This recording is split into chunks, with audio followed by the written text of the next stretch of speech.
10-10 sale. 40% discount, tignan ng screen. Pampaswerte Bundle 1. Kandili version 1 at mantra bracelet, 800 pesos na lang. Pampaswerte Bundle 2. Kandili version 1, mantra bracelet at gabay medalyon, 1,800 na lang. Habak delana from 999 to 799. Pangil lang baboy ramo from 3,000 pesos to 1,500 na lang. Napakalaki ng discount ngayong 10-10 mga kabayan. Limited stock only, 10 pieces each. Sa mga interesado, nasa comment section ang link. Napasigaw si Loloy nang makitang nasaktan ng kakambal. Ngunit biglang dumating si Migas at sinakloloan ito. Umatras ka muna, Loloy. Ako nang bahala kay Gilas. Masyado kasi kayong padalos-dalos eh. Hindi nyo matatalo sa pamamagitan ng lakas ang muwa. Kahit saang aspeto mo tignan, wala kayong panama sa kanya. Lalo na kung pisikal ang pag-uusapan. Wika ni Migas.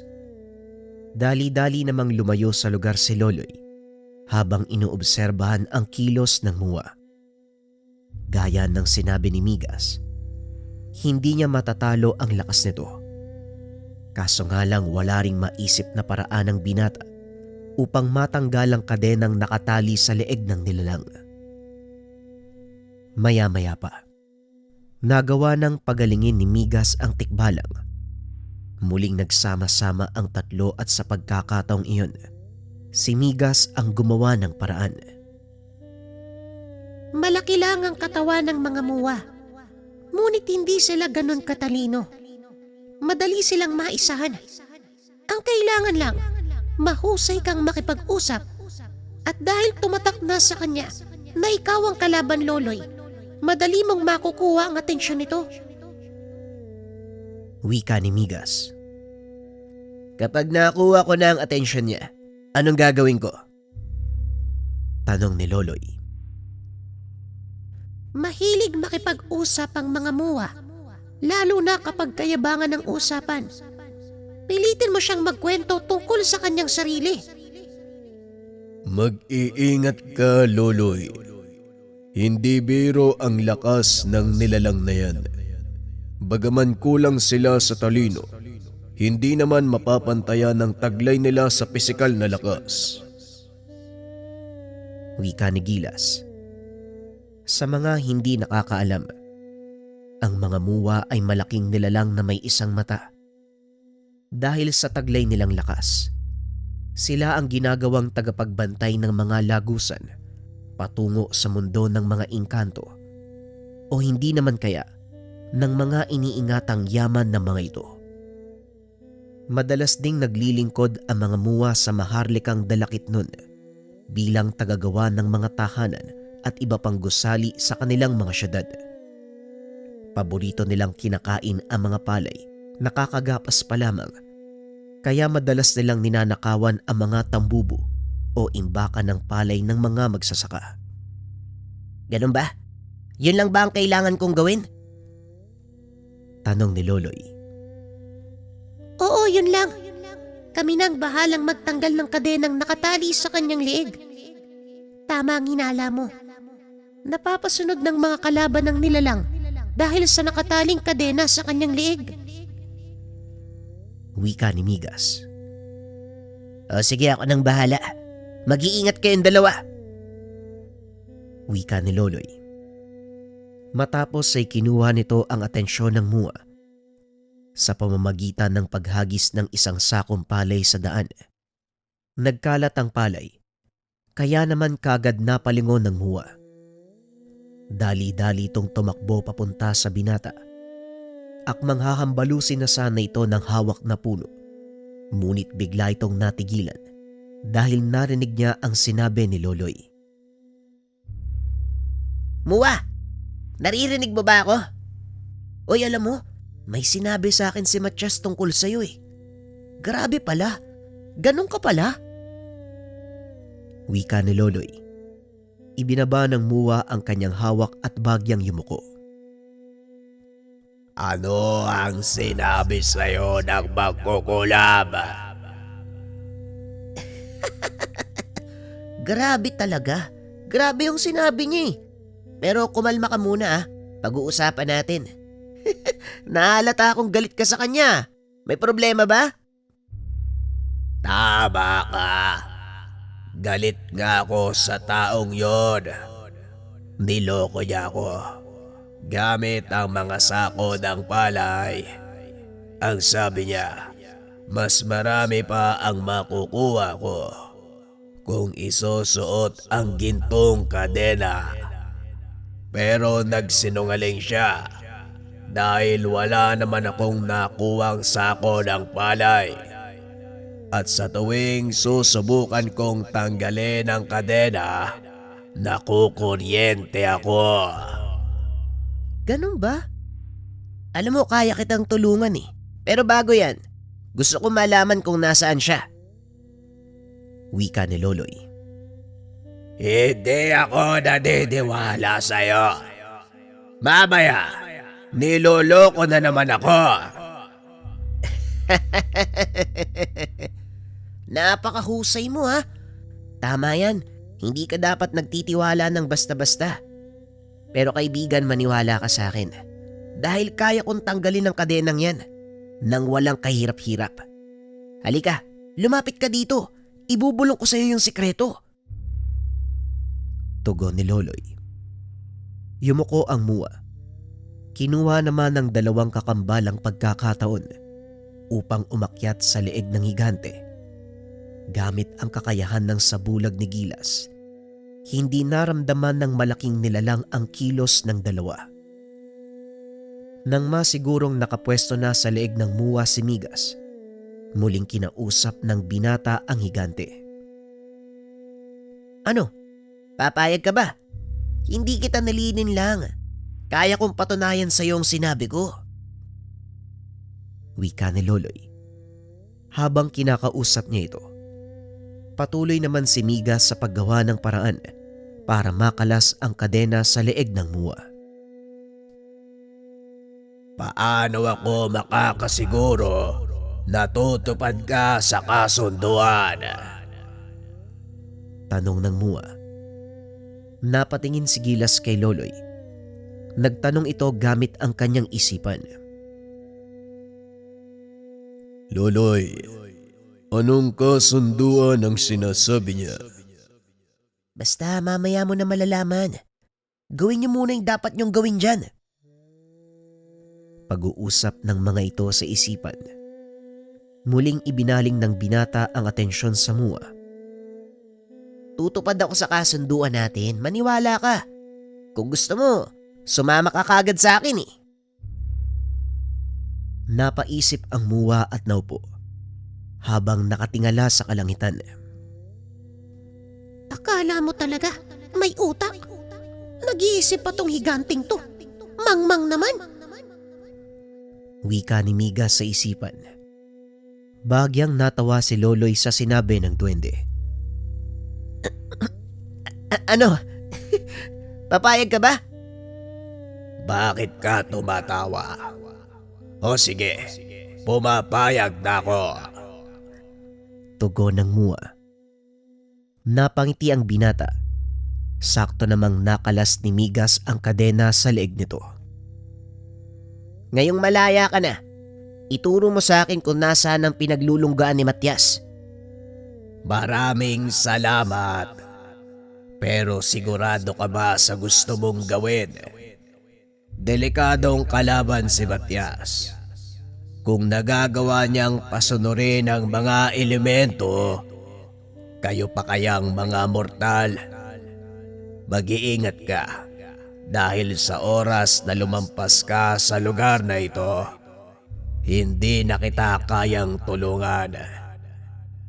Tahakin mo ang daang yan. Mararating mo ang kanyang kuta.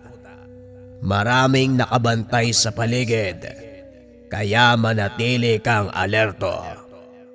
Nauunawaan ko, kaibigan. Maraming salamat sa pagtuturo mo ng daan. Pumunta ka sa lugar na sinabi ko. Sundan mo ang papalubog na araw. Mararating mo ang malawak na sagingan. May malaking puno sa pinakagitna. Ito yung kanlungang sinasabi ko sa'yo. Pag-uusap ng dalawa. Matapos ay nagpaalam na ang Mua. Tumuloy na rin sina Loloy sa direksyong tinuro ng nilalang. Sigurado ka ba sa ibinigay na impormasyon ng Mua? Oo, Gilas. Kahit hindi ko kilala ng lubusan ng ugali at kilos na mga kagaya niya, alam kong iisa lang ang hangarin namin. Yon ay ang matigil ang kasamaan ni Matias o kung ano man ang binabalak niya. Migas, maaari mo bang iparating sa mga duwending saging ang tungkol sa Mua? Wika ni Loloy. Walang problema. Ako na ang bahala. Ituon mo ang isipan at paningin sa daanan. Wika ni Migas. Nagawa nilang lampasan ang gubat ng Mua. Nakarating sila sa isang malawak na kapatagan. Napakatahimik ng lugar na tila ba walang anumang nilalang na nakatira. Sandali lang. Parang naliligaw yata tayo ah. Ayoko mang amining, Gilas, pero parang tama yung sinabi mo kanina. Hindi, Loloy. Tignan mo sa gawing yun. Tila isang pamayanan ang nakatago sa likod ng mataas na bakod. Nababalot ng makapal na baging ang buong paligid. Tugon ni Gilas. Akmang hahakbang na sana si Loloy nang biglang lumitaw mula sa ilalim ng lupa ang malaahas na nilalang.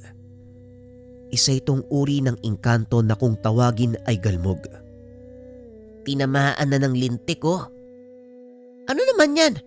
Anong uri ng nilalang yan? Wika ni Loloy. Yan ang tinatawag na galmog. Naninirahan sila sa mabuhanging parte. Kaso nga lang, anong ginagawa nila dito sa batuan? Isa lang ang ibig sabihin nito. Kagaya ng Mua, nagawa ding pasunurin ni Matias ang isang yan. Mag-iingat ka, Loloy. Makamandag ang bawat tinik sa katawan ng halimaw. Teka, ako lang ba mag-isa ang haharap sa nilalang na yan? Sa kasamaang palad, Loloy. Tama ka. Ikaw lang mag-isa. Hindi sasalakay sa anumang engkanto ang nilalang. Kaya ikaw ang pag-iinitan niya. Ano ba naman to? Parang hindi na ako makakarating ng buhay sa kuta ni Matias ah. Yan mismo ang gustong mangyari ng kalaban, Loloy. Kaya niya inilagay ang mga nilalang na ito sa daan. Pero kagaya ng Mua, may paraan din para talunin ang galmog. Nakikita mo ba ang pulang marka sa ilalim ng kanyang baba? Patamaan mo ang bahaging yan at siguradong mapapabagsak mo siya. Pero gaya ng sinabi ni Gilas, mag-iingat ka dahil ang bawat tinik sa katawan ng nilalang may tumatagas na kamandag. Wika ni Migas. Kung ganon wala na akong pagpipilian. Gilas, ipaira mo sa akin ang palakol. Wika ni Loloy. Nagdalawang isip pa si Gilas dahil natatakot itong maulit ang nangyari sa laban nila ni Delio. Masyadong makapangyarihan ang palakol para sa'yo, Loloy. Nakalimutan mo ba? Nawalan ka ng wisyo nung gamitin mo ito sa laban kay Delio. Wika ni Gilas. Oo, at hindi ako nawalan ng kontrol, Gilas. Sinadya kong hayaan ng palakol na magmaniobra sa akin para mailabas nito ang buong potensyal ng katawan ko. Tugon ni Loloy. Kung talagang mapilit ka, o sige, eto, gamitin mo ang sandata ko. Wika ni Gilas. Sabay hagis ng palakol sa binata. Higit itong mas malaki kaysa sa kanya. Ngunit nagagawa itong buhatin ni Loloy ng walang kahirap-hirap. Mabilis na tumakbo ang binata papunta sa kinaroroonan ng galmog. Akmang tatalon sana ito paitaas nang mapatitig ito sa mga mata ng nilalang. Pakiusap, ayokong makipaglaban. Napipilitan lang akong sundin ang gusto ni Matias. Biglang napahinto si Loloy, na labis namang ikinagulat ng mga kakambal. Anak na, bakit ka huminto? Talagang magpapakamatay ka, no? Hindi Gilas, sandali lang. Narinig kong magsalita ang galmog. Pakinggan niyong mabuti. Nakikipag-usap siya sa akin sa pamamagitan ng isipan. Tugon ni Loloy. Nanlaki mga mata ng dalawang nilalang nang marinig ang tinig ng galmog sa kanilang isipan. Paanong nangyari to? Paanong nauunawaan ni Loloy ang huni ng isang galmog? Pareho lang tayong nagulat. Kaya wag mo kong tanungin. Patawarin niyo ko kung kailangan ko kayong harangan. Pero binata, makipaglaro ka lang sa akin. Sabayan mo ang gagawin ko. O sige, walang problema. Basta wag mo lang akong pupuruhan ha. Mahirap na. May kakalabanin pa akong malakas eh. Huwag kang mag-alala. Dahil ang aking kamandag, gumagana lamang kapag galit ako sa aking kalaban. Wala itong bisa kung nakikipaglaro lang ako. Kahit ilang ulit ka pang matusok ng mga tinik at pangil ko, wala itong magiging epekto sa'yo. Ganun ba? O sige. Ano bang gusto mong gawin? Sumugod ka sa akin, binata. Dali-dali namang sumugod si Loloy. Gamit ang palakol ni Gilas, alam niyang hindi tatablan ang katawan ng galmog dahil sa kapal ng kaliskis na bumabalot dito. Habang kunwari naglalaban ang dalawa, nagpatuloy sa pag-uusap ang mga ito sa pamamagitan ng kanilang isipan. Ngayon sabihin mo sa akin kung bakit ka sumusunod sa kagustuhan ni Matias. Hawak ng mangkukulam na yon ang aking mga itlog. Nagbanta siyang papatayin ng mga ito sa oras na suwayin ko ang kanyang kagustuhan. Talaga nga naman oh. Walang iya talaga yung tao na yan ah. Kumanda siya sa akin. Dahil sa oras na magpang-abot kami, hindi ako magtitira sa katawan niya ng kahit isang lugar para sa pigsa. Ikaw pa lang ang kauna-unahang tao na naglakas ng loob na labanan si Matias. Pinahanga mo ko. Kakaiba ang iyong katapangan. Nararamdaman ko may kabutihan sa iyong puso. Kaya malaki ang aking tiwala na mananalo ka kontra sa taong yun. Sisikapin kong manalo dahil ayokong inaalipin nino man ng mga inkantong kagaya nyo. May sarili kayo mga buhay. At isa pa, ang mga kakambal ko ay mga inkanto. Isang tikbalang at isang duwending saging. Kaya naman pala, napakalakas ng nararamdaman kong enerhiya mula sa'yo. Siguradong kakayanin mo ang mahiwagang kamandag na ipapasok ko sa katawan mo. Panandalian kang makakatulog. Mawawala ang lahat ng pintig sa iyong katawan.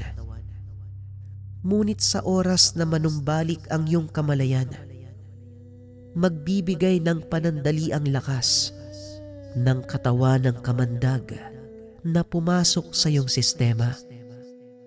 Kalahating oras lang ang itatagal nito, binata. Kaya kung ano man ang kailangan mong gawin, dalian mo ang kilos. Teka, sandali lang ah. Bakit kailangan mo kong kagatin? At bakit kailangan kong mawalan ng malay?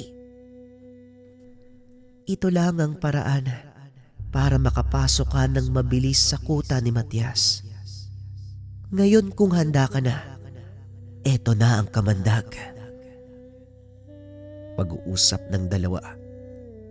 Bagyang tinusok ng galmog sa likuran si Loloy gamit ang kanyang matalas na buntot. Ilang segundo lang ang nakalipas. Biglang nawalan ng malay ang binata. Pinulupot ng galmog ang buntot nito sa katawan ni Loloy. Dinala paakyat sa burol kung nasaan ang kuta nila Matias. "Huwag kayong mag-alala. Kakampi niyo ko.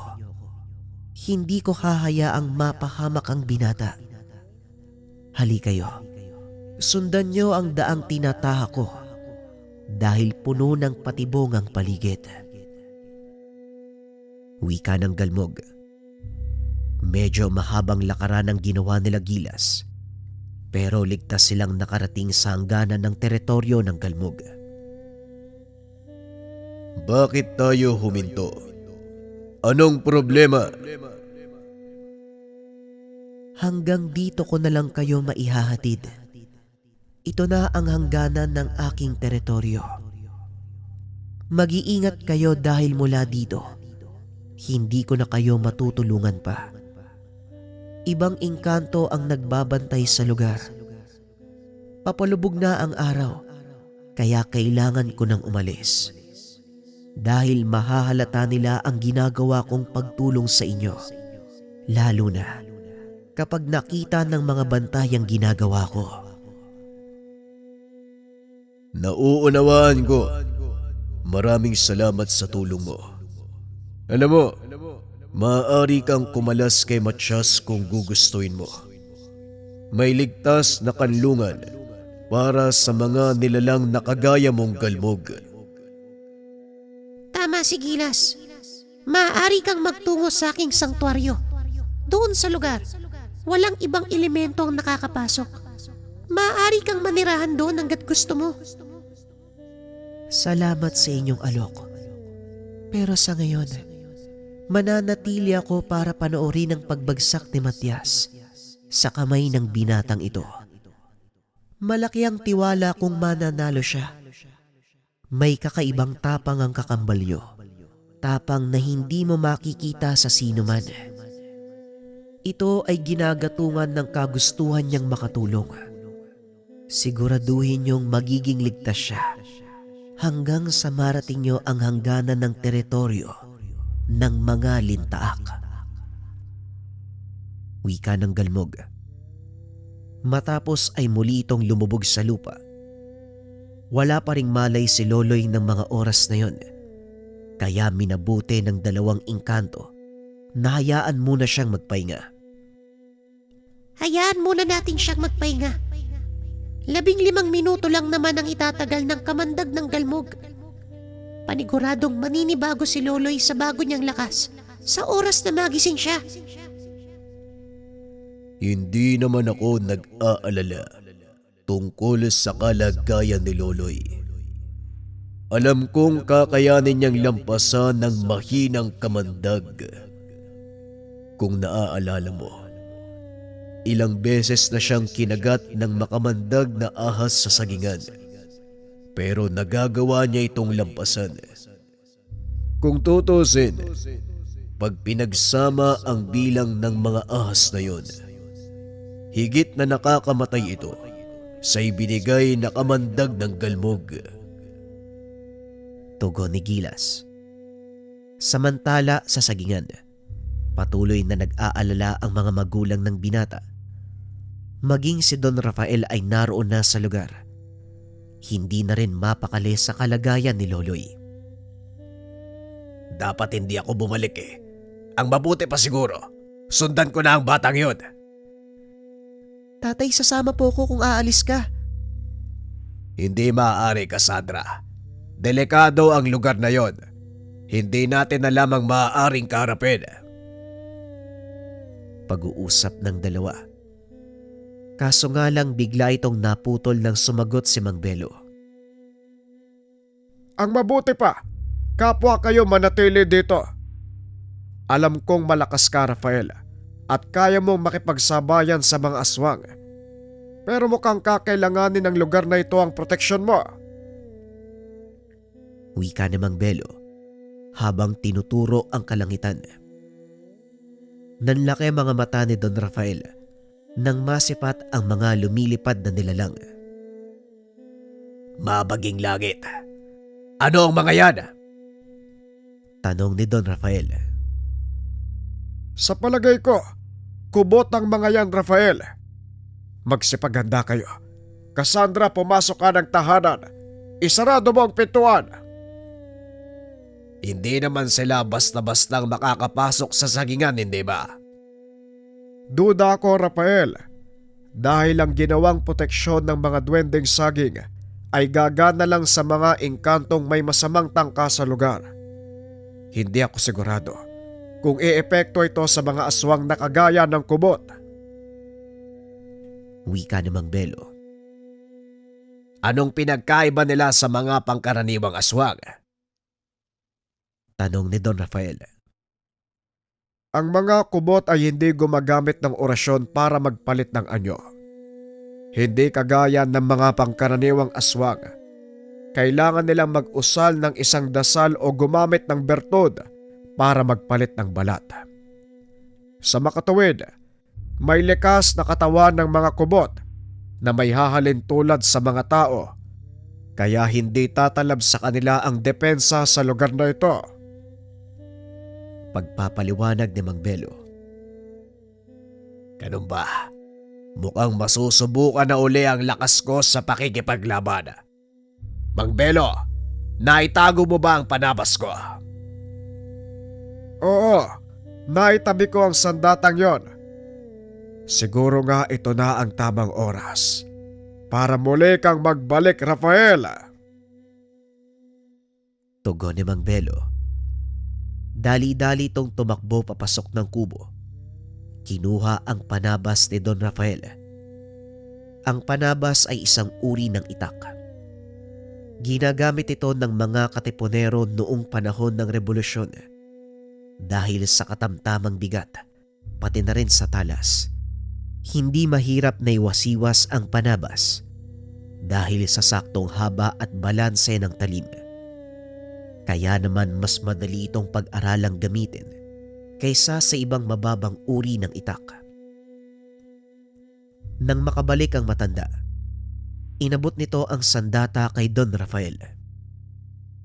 Maaari na ho kayong bumalik sa loob, Mang Belo. Ako na pong bahala dito. Wika ni Don Rafael. Pagbunot nito ng itak sa sisidlan, kumawala ang itim na ora mula sa talim ng sandata. Bumuo ito ng isang figura.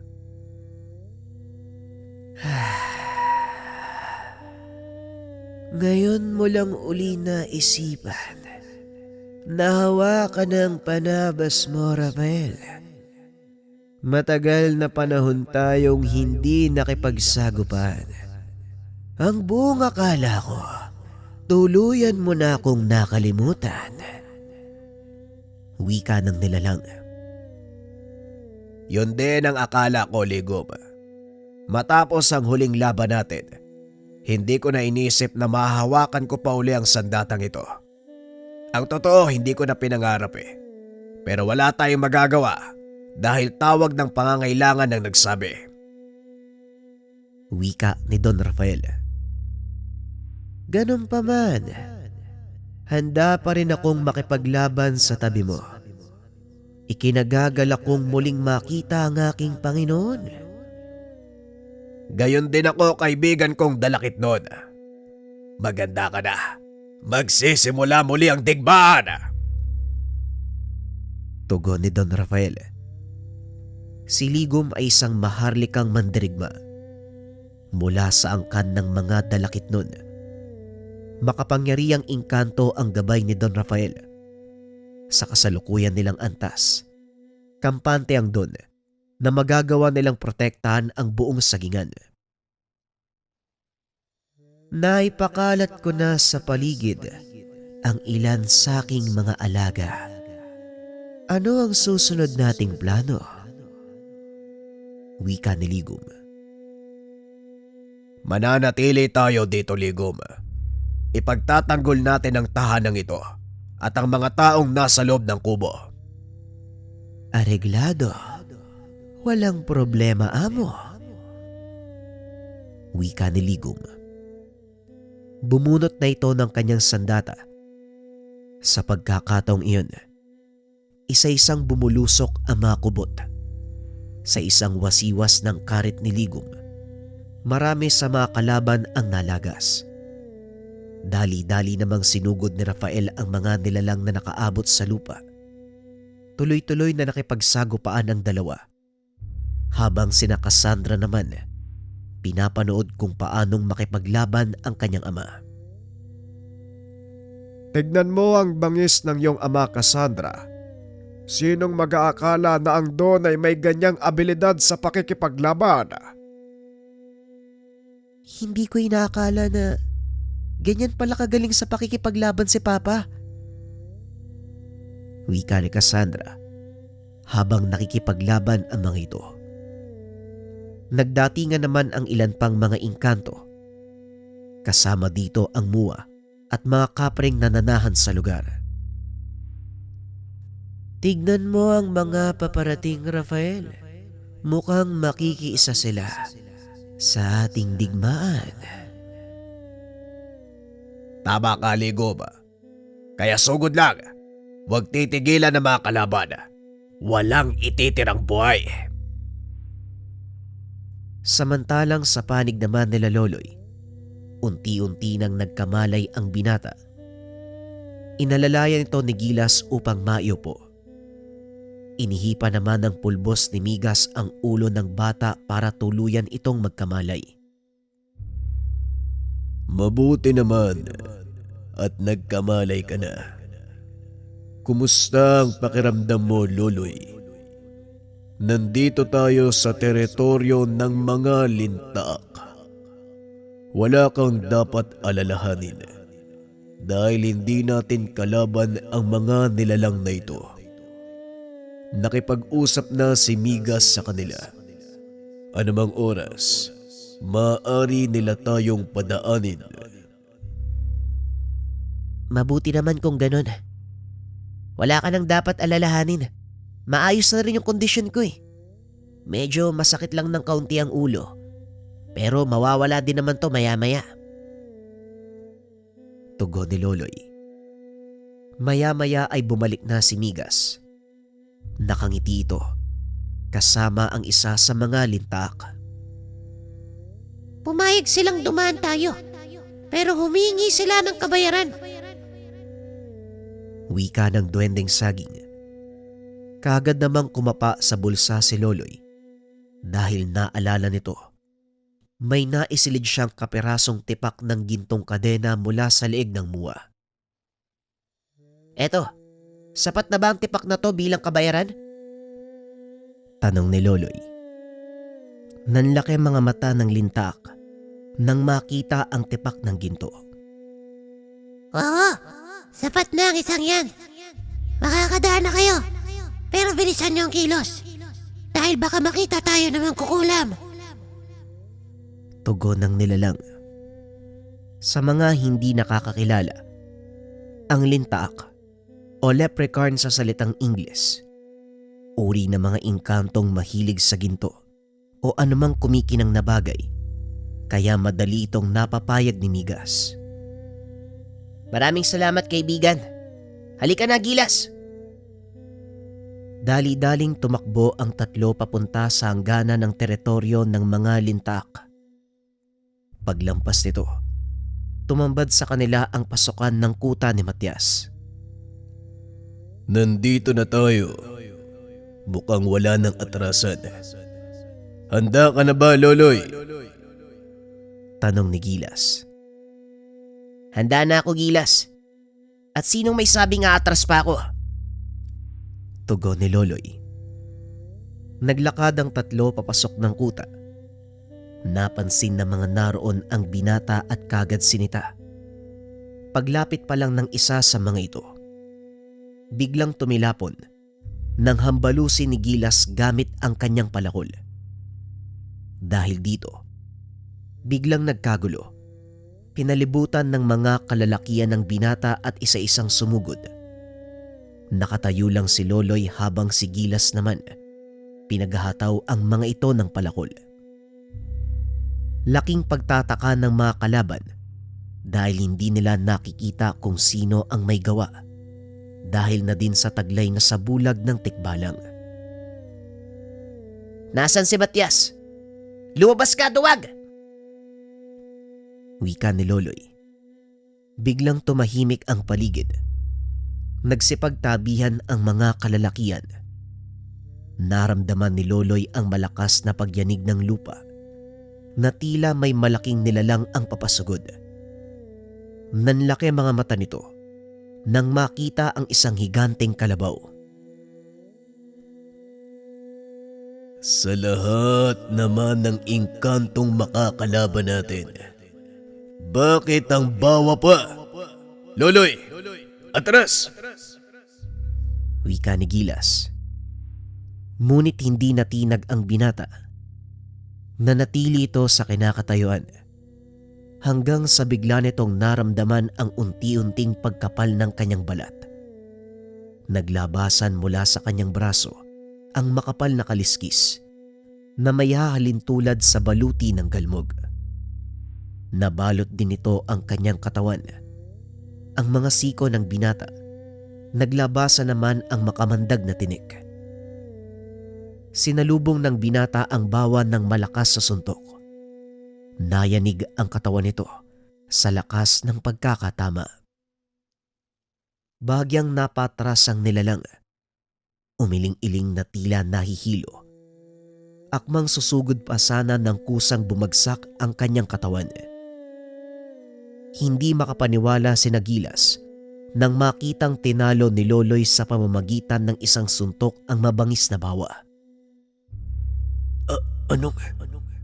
Anong nangyari?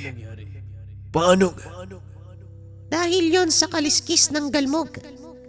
Umepekto na ang binigay na lakas ng batong ahas. Ngunit hindi ito magtatagal, kaya bilisan natin ang kilos. Pag-uusap ng dalawang engkanto. Binunot ni Gilas ang kanyang palakol. Sinugod ang mga kalaban. Nang makita nila ang tikbalang, isa-isang nagsipagpalit ng anyo ang mga ito. Habang nagkakagulo, patuloy na hinahanap ni Loloy ang pinuno ng kuta hanggang sa isang lalaki ang nagpakita at kinausap ito. Ikaw palang binatang pumatay sa anak ni Matias. Pasensya na pero wala dito ang hinahanap mo. Balita ko, kasalukuyan silang papunta sa kasagingan. Wika ni Doran. Biglang nakaramdam ng kaba si Loloy dahil alam niyang naroon ang ilan sa mga engkanto, lalo na ang kanyang pamilya. Sigurado ka ba? Sigurado ka ba sa sinasabi mo? Wika ni Loloy. Nakita mo ba siya sa paligid? Wala nang ibang tao sa kutang ito kung hindi ako at ang ilan sa mga utu-utong tauhan ni Matias. Ayoko rin makipaglaban. Kaya kung gusto mo, sirain mo na ng tuluyan ang kuta. Wala na akong pakialam. Wika ng lalaki. Nilingon ng binata si Gilas na noon ay halos nagapi na ang karamihan sa mga kalaban. Gilas, wala dito si Matias. Papunta sila doon sa sagingan. Nanganganib ang buhay na makasama natin doon. Anong sinabi mo? Naisan tayo. Kaya pala napakadaling pasukin ng kuta. Patibong pala ang lahat ng ito. Wika ni Gilas. Nagpakawala ito ng malakas na bugso ng enerhiya dahil sa sobrang galit. Halos mawasak ang kapaligiran. Nagtalsikan ang mga kalaban. Magaling! Nabawasan na ang trabaho ko. O siya, maiwan ko na kayo. Wika ng lalaki. Mabilis siyang umalis sa lugar. Kailangan na nating bumalik sa sagingan. Migas, may magagawa ka ba para mapabilis ang paglalakbay natin? Tanong ni Loloy. Yan lang ba? Lumapit kayo sa akin. Babalik tayo sa sagingan. Wika ng duwende. Konektado ang spirito ni Miga sa sagingan dahil ito ang pangunahing pinagkukunan niya ng lakas. Ngunit bago pa man tuluyang maglaho, nagpakita ang galmog. Sandali lang. May isang bagay pa akong nais ibigay sa iyo, binata. Wika ng nilalang. Isang bagay? Ano yun, galmog? Tanong ni Loloy. Iniluwan ng galmog ang isang pulang hiyas. Kusa itong lumapag sa kamay ni Loloy. Laking gulat ng binata dahil tila unti-unting lumilipat sa kanya ang espiritu ng batong engkanto. Tanggapin mo ang mutya na yan bilang pasasalamat sa kalayaang ipinagkaloob mo sa akin. Lahat ng mga engkanto dito ay natulungan mo. Malaya na kaming makakabalik ng aking mga anak sa aming pinagmulan. Napangiti si Loloy dahil nakita nito ang 6 na maliliit na batong ahas sa tabi ng nilalang. Maraming salamat din sa iyo, galmog. Hanggang sa muli nating pagkikita. Tugon ni Loloy bago tuluyang maglaho papunta sa sagingan. Napapikit ang binata. Nabalot ng matinding liwanag ang paligid nang magmulat ito. Nasa kalagitnaan sila ng sagupaan nila Don Rafael at ng hukbo ng mga kubot. Anong ginagawa mo dito? Hindi ba nagpunta ka sa kuta ni Matias? Anong nangyari? Tanong ni Don Rafael. Papunta dito si Matias. Mabuti na lang, may kakayan si Migas na bumalik dito nang hindi naglalakbay sa lupa. Wika ni Loloy habang nakatitig sa ama-amahan. Anong problema?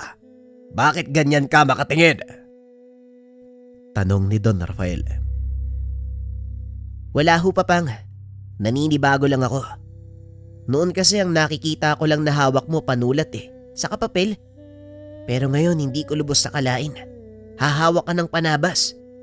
Marunong ka bang gumamit yan? Tanong ni Loloy. Bago ako maging tagapagmana ni Papang sa lahat ng mga ari-arian niya, gaya mo din ako, Loloy. Kaya nga nakilala ko si Mang Julio. Sumalangit nawa ang kaluluwa ng matandang yon. Wika ni Don Rafael. Natigil ang pag-uusap ng mga ito nang biglang makarinig ng malakas na sigaw mula sa hindi kalayuan. Tila atungal ito ng isang mabangis na hayop. Gilas, anong nilalang ang paparating? Tanong ni Loloy. Hindi ano, kung hindi sino. Si Matias at ang kanyang mga gabunan ay nandito na. Wika ng 2 engkanto. Ilang sandali pa napansin ni Loloy ang figuran ng mga malalaking nilalang. 4 ang kabuang bilang ng mga ito, maliban sa isang lalaking nasa gitna. Napakabigat ng presensya ng mga nilalang na yan. Wika ni Don Rafael. Gabunang aswang ang tawag sa kanila, kaya paniguradong malakas ang kanilang puwersa. Wika ni Gilas. Ano, Papang? Natatakot ka na ba? Wika ni Loloy. Wala sa bokabularyo ko ang salitang yan, iho. Kaya kung handa ka na, wag na natin silang antaying makarating pa rito. Wika ni Don Rafael. Dali-dali itong tumakbo. Saka pa lamang napansin ni Loloy ang nilalang na nakasunod sa ama-amahan. Ang nilalang na yan ay si Ligum, isang maharlikang mandirigma mula sa angkan ng mga dalakitnon. Hindi ko akalain, konektado pala siya kay Don Rafael. Wika ni Gilas. Magtatanong pa sana ako sa iyo pero inunahan mo na ako. Kaya hindi bali na lang. Tugon ni Loloy. Matapos ay sumunod na ito kay Don Rafael. Mabilis namang sumalubong ang mga kalaban. Nagpang-abot ang 2 pangkat. Isang malakas sa suntok ang binitawan ni Loloy, dahilan para mayanig ang katawan ng aswang na tinamaan nito. Nagulat si Don Rafael sa ipinakitang lakas ng binata. Nilingon nito ng isa pa sa mga aswang. Walang pagdadalawang isip na pinagtataga ang kalaban gamit ang kanyang panabas. Hindi na nagawang gumanti pa ng nilalang dahil kagad humiwalay ang ulo nito sa kanyang katawan. Nasorpresa si Matias nang makitang bumagsak na kagad ang dalawa sa kanyang malakas na kasama. Nakakagulat na lakas ang iyong pinapakita. Ngunit kaya nyo bang tumagal hanggang sa dulo laban sa iba ko pang mga alagad? Wika ni Matias. Marahil ikaw si Matias. Wala akong pake kung ilang tauhan o nilalang ang nasa ilalim ng pamumuno mo.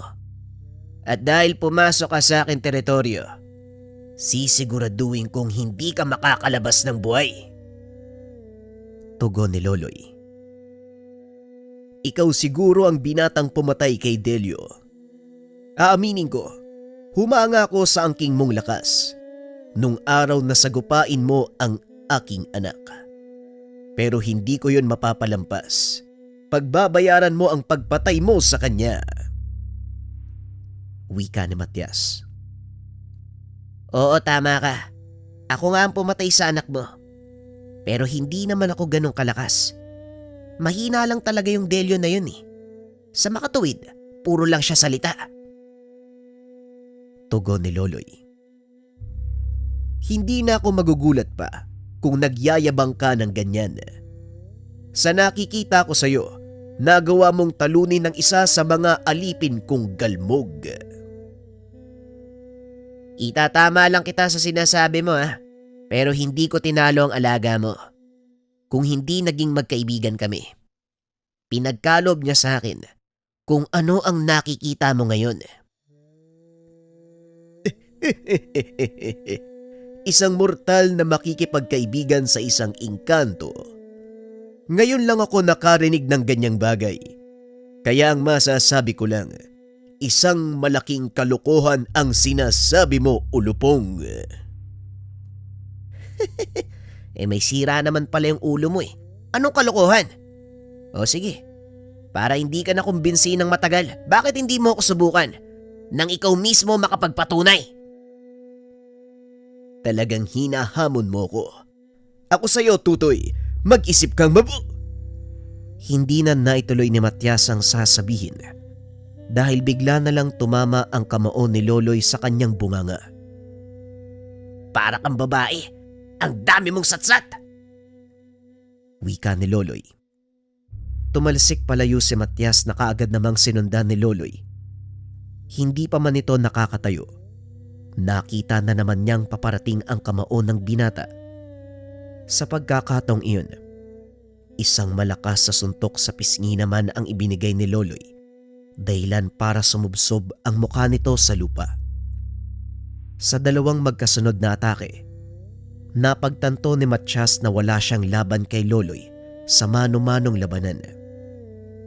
Dali-dali itong tumayo. Nag-usal ng mga pantawag na dasal. Malas lang nito dahil hindi makakapasok sa depensa ng sagingan ang mga nilalang na tinawag ni Matias. Magsasayang ka lang ng lakas mo. Walang ibang nilalang ang makakapasok sa depensa ko. Kaya walang maaring makisali. Tayo-tayo lang dito. Wika ni Loloy. Napasigaw sa galit si Matias. Wala na itong ibang maisip na paraan kung hindi gamitin ang kanyang alas. Hindi ko akalaing mapipilitan akong gamitin ang bertud ng yumao kong asawa. Ngayon pagbabayaran mo ang kalapastanganan mo sa akin at kay Delio. Tugon ni Matias. Inilabas nito ang maliit na itim na bato na nagmumula sa kanyang sisidlan. Walang pagdadalawang isip na sinubo. Namilipit ito sa sakit. Unti-unti, nagbago ang anyo. Lumaki ang pangangatawan, tinubuan ng pakpak. Bagyang umatras si Loloy dahil naramdaman nito na unti-unting tumataas ang enerhiyang umiikot sa katawan ni Matias. Ilang minuto pa ang nakalipas. Tuluyan nang natapos ang pagpapalit ng anyo nito. Laking gulat ni Loloy dahil biglang naglaho sa kinakatayuan si Matias. Biglang tumama sa katawan nito ang malaking kamao ng nilalang. Hindi napagandaan ni Loloy ang ataking iyon, kaya naman napuruhan ito sa sikmura. Nabalian ng 2 buto sa tadyang. Halos hindi makahinga si Loloy dahil sa pinsalang natamo. Hinawakan nito ni Loloy sa buhok at hinila patayo. Ngayon, magmalaki ka. Tignan natin kung ano pang magagawa mo. Sinasabi ko na nga ba, puro ka lamang pasikat. Sa una ka lang magaling. Wika ni Matias. Sabay hagis kay Loloy palayo. Nang makita ito ni Don Rafael, dali-dali niyang sinugod ang kalaban sa tulong ng gabay na si Ligum. Winasiwas ng Don ang kanyang panabas, ngunit hindi nito magawang patamaan si Matias. Nagsasayang ka lang ng lakas, at kahit tamaan mo pa ako ng talim na yan, wala ring kwenta dahil hindi tumatalab sa katawan ko ang sandatang gawa ng... Napatigil sa pagsasalita ang nilalang dahil nakita nitong bumaon ang sandata ni Don Rafael sa kanyang katawan. Sinong may sabi sa'yong gawa ito ng tao? Pasensya na, pero ang panabas na ito ay gawa mula sa bakal na minina sa mundo ng mga engkanto. At ang panday na gumawa ng talim ay isang dalakit doon. Wika ni Rafael. Itinulak naman ito ni Matias, dahilan para mabunot ang sandatang nakabaon sa katawan nito. Sunod-sunod na atake naman mula kay Ligum ang natanggap niya. Nilingon ng Don si Loloy na noon ay ginagamot ng mga duwending saging. Sa kasamaang palad malubha ang tama ng binata, hindi pa rin ito nagkakamalay. Malala ang tama niya. Hindi ito madaling pagilumin. Lalo pat kung buto ang naputol o nabali. Sabihin mo, Kambal, meron pa bang ibang paraan? Meron. Yun ang pakikipagsanib natin sa kanya. Sa oras na maging iisang katawan tayo, magagamit ni Loloy ang kabuuan ng ating kapangyarihan. Ano naman ang magiging kapalit nito? Magiging malakas at mabilis si Loloy at maghihilom ang lahat ng pinsalan niya sa katawan. Kaso nga lang manghihina tayo o baka tuluyang mamatay.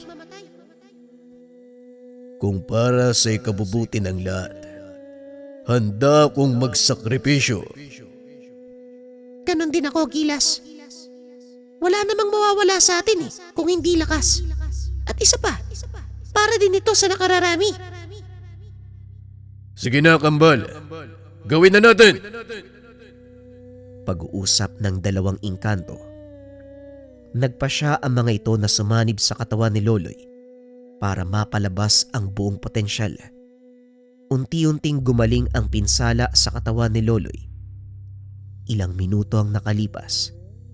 Muling nagkamalay ang binata. Kakaibang lakas ang naramdaman nito. Pag-angat ng tingin ng binata, nakita nitong nahihirapan sa laban si Don Rafael hanggang sa tuluyan nitong bumagsak. Nabitawan ang kanyang panabas. Maging ang gabay nitong dalakit nun, halos hindi na rin makagalaw. Hinawakan ni Matias si Don Rafael sa leeg. Walang pagdadalawang isip na itinaas. Ngunit laking gulat nito nang biglang maputol ang kamay na nakahawak kay Don Rafael. Napasigaw si Matias, lalong nagalit nang makitang nakatayo uli si Loloy. Ikaw walang hiya ka. Pagbabayaran mo ang ginawa mo! Wika ni Matias. Naglakad si Loloy papunta sa kinakatayuan nito. Unti-unti namang umatras ang kalaban dahil naramdaman nito ang nag-uumapaw na lakas ni Loloy. Hawak-hawak nito ang palakol ni Gilas. Pinapaikot-ikot sa kanyang katawan. Biglang nawala ang binata. Muli itong lumitaw sa tabi ni Don Rafael. Papang, ayos ka lang ba? Kaya mo bang tumayo? Ayos lang ako. Pambihirang lakas ang taglay ng isang yan. Mag-iingat ka. Oo, Papang, alam ko. Pero sa palagay ko, kakayanin ko siyang talunin. Alam ko, iho. Ang sakin lang, huwag kang magpapakampante. Tumangulang ang binata at muling ibinaling ang atensyon kay Matias na noon ay namimilipit na sa sakit. Muling dinampot ng binata ang palakol at naglakad papunta sa kinakatayuan ni Matias. Muli niya itong sinugod. Sa pagkakataong iyon, sinalubong siya ng kalaban. Sinalo ang talim ng palakol ni Loloy. Itinulak ang binata palayo. Nagawa mo mang putulin ang kamay ko, pero hindi nangangahulugan na magpapatalo ako sa iyo. Hindi mo pa namamalas ang buong lakas ko. Wika ni Matias. Muli nitong pinatubo ang naputol na kamay. Kanina ko pa gustong-gustong makita ang sinasabi mo eh. Oo, nagawa mo akong pabagsakin at bigyan ng pinsala. Ngunit nakakalimutan mo yata. Nandito ka sa loob ng teritoryo ko. Wika ni Loloy. Napatingin sa paligid si Matias. Nakita ang napakaraming duwending saging na nagtitipon upang bigyan ng lakas si Loloy. Maging ang mga tikbalang, patuloy na pinapanatili ang pananggalang sa buong sagingan para hindi makapasok ang puwersa ni Matias. Tumalon ito paitaas. Sinubukang atakihin ng mga duwending saging. Ngunit nagawa itong pigilan ni Don Rafael sa pamamagitan ng pagbato ng hawak nitong panabas. Tumarak ang talim ng sandata sa likod nito na naging dahilan ng muling pagbagsak nito sa lupa. Dali-daling tumakbo si Loloy at sumalakay. Inihagis ito paitaas ang palakol at sinugod si Matias gamit ang kanyang kamao. Sunod-sunod na malalakas sa suntok ang pinakawala ng binata, dahilan para tuluyang mapako sa lupa ang katawan ng kalaban. Sakto namang pagbagsak ng palakol sa kamay ni Loloy. Walang pagdadalawang isip nitong pinugutan ng ulo si Matias. Biglang tumahimik ang kapaligiran, lalo pa nang makita ng mga kalaban. Lumipad palayo sa katawan ni Matias ang kanyang ulo. Unti-unting nagpulasan ang mga ito nang mapagtantong natalo ang kanilang pinuno. Nanalo si Loloy. Mga kasama, nanalo tayo! Wika ni Don Rafael. Naglabasa naman ang mga nilalang habang isinisigaw ang pangalan ni Loloy. Sa wakas natapos na din. Wala nang masamang orang bumabalot sa paligid. Ngunit hindi pa tuluyang nauubos ang mga alipores ni Matias. Wala tayong dapat alalahanin sa kanila. Matatakot na ang mga yon na sumugod o gumawa ng kahit anong hakbang laban sa mga tao. Lalo pat alam nila ang kakayahan ni Loloy. Pag-uusap ng dalawa. Kumalas na rin sa katawan ni Loloy ang mga kakambal, dahilan para mawalan ng malay ang binata. Dali-dali namang tumakbo palabas si Cassandra. Inalalayan ang binata. Loloy, anong nangyari sa kanya? Bakit siya nawala ng malay? Tanong ni Cassandra. Huwag kang mag-alala. Napagod lang si Loloy. Mamaya magigising na rin yan. Wika ni Don Rafael. Binuhat nito ang binata papasok ng kubo. Inihiga sa mahabang upuan. Hindi umalis si Cassandra sa tabi ng binata hanggang sa magkamali ito. Teka, anong nangyari? Bakit may anghel sa harapan ko? Patay na ba ako? Sa kasamaang palad, wala ka pa sa langit. Hindi ka pa patay. Hindi pa pwede. Ganun ba? Sayang. Akala ko anghel yung nasa harapan ko. Ikaw lang pala. Nagtawanan ang lahat maging si Cassandra dahil alam nila na nasa maayos na kalagayan na si Loloy. Ngayong tapos na ang problema kay Matias. Ano kaya ang susunod na mangyayari? Wika ni Don Rafael. Sa ngayon, Papang, wag muna natin isipin ang tungkol sa bagay na yan. Pwede bang pagpahingahin muna natin ang mga isipan natin? Tama si Loloy. Hindi na babalik ang mga kalaban, lalo pat wala na silang pinuno. Hindi maglalakas ng loob ang mga aswang na manalakay ng walang sinasandalang pinuno. May punto ka naman. Kung sa bagay, mas mabuting isipin natin ang pagsasaayos ng mga nasalanta. Tugon ni Don Rafael. Nagsimula ang mga itong ayusin ang mga napinsala sa sagingan. Kalaunan bumalik ang lahat sa dati. Naging mapayapa ang paligid. Muling nagbalik sa paaralan sina Cassandra at Loloy.